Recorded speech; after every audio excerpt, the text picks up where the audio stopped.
Another day, another good story na pudta mga kakudkod. Kani nga tiil ilanan kaayo nga dugay nagyud wala malimpyuhan. So atong mission karon kay ato ning limpyuhon o masatisfy si customer. So mao ning mga kakudkod, gisugod na nako og lugit kani nga part kay kuan grabe na ang pagtubo sa iyang kuko diri og ang dry skin pod medyo pilit-pilit na mga kakudkod. Nya naa pod ning kuan, pakapin naman ning kuan yuta.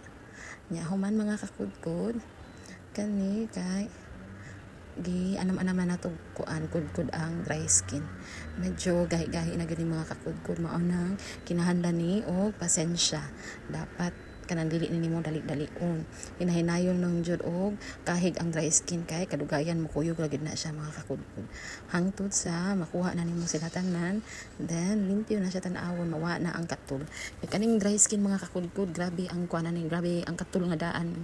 Katul jud kaayo ni siya og dili ni siya makuha mga kakudkod.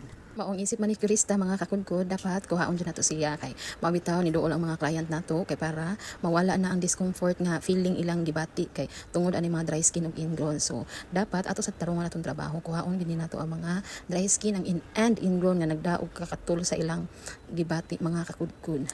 Mao gid akong ganahan mga kakudkod o kana magsigita og kanang anam-anam mo natong kahig ang dry skin, then kadugayan mo gawas na gyud ang mga dagko nga dry skin. Kaning pagbitad-bitad sa dry skin kay satisfying kaayo para nako labi na kanang inigbitad nimo mukuyog gyud ninduta gyud sa feeling oy.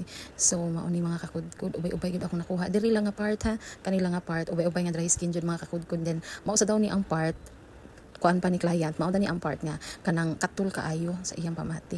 So mao ni mga kakudkod, atong kuhaon ang kakatul diri nga part.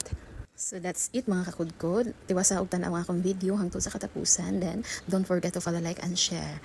Thanks for watching.